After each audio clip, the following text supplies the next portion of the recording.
నుండి తాజాగా ఓ ప్రోమో విడుదలయ్యింది. ఆ ప్రోమోను కానీ మనం ఒక్కసారి చూసినట్లయితే రీసెంట్‌గానే 'బిగ్ బాస్' అయితే ఒక విషయాన్ని మనందరికీ తెలియజేశాడు. అదేమిటి అంటే 'బిగ్ బాస్' హౌస్‌లో భూకంపం రాబోతుంది అంటూ.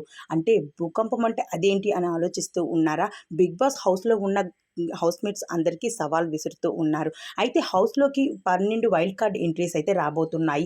ఆ 12 వైల్డ్ కార్డ్ ఎంట్రీస్‌ని ఆపడానికి హౌస్‌లో ఉన్న కంటెస్టెంటే ఆపాలి. అలానే 'బిగ్ బాస్' ఇచ్చిన ఛాలెంజ్‌ని గెలిసి ఒక్కొక్క వైల్డ్ కార్డ్‌ని బ్రేక్ చేయాలని 'బిగ్ బాస్' అయితే చెప్పుకురావడం జరిగింది. అయితే అదే విషయంపై ఈరోజు 'బిగ్ బాస్' మరో లెవెల్ టాస్క్ అయితే 'బిగ్ బాస్' హౌస్‌లో ఉన్న కంటెస్టెంట్స్‌కి ఇచ్చి మరో వైల్డ్ కార్డ్ ఎంట్రీని ఆపే శక్తి వాళ్ళకి ఇచ్చేశాడు. అయితే 'బిగ్ బాస్' హౌస్‌లో ఉన్న కంటెస్టెంట్స్ అందరినీ పక్కన పెడితే నిఖిల్ మాత్రం తన గేమ్‌ని అలానే తన టీమ్‌ని వేసుకొని తన భుజాన్ని వేసి గేమ్‌ని విజయం సాధించడం జరిగింది. కలిసి ఆడే గేమ్ తను ఒక్కడే ఆడి విజయాన్ని సాధించి తన టీం పరువుని నిల్చోబెట్టాడు నిఖిల్. ఆ గేమే కాదు మరెలాంటి గేమ్ అయినా నేను ఆడగలను అంటూ తన సత్తా మరోసారి చాటుకున్నాడు నిఖిల్.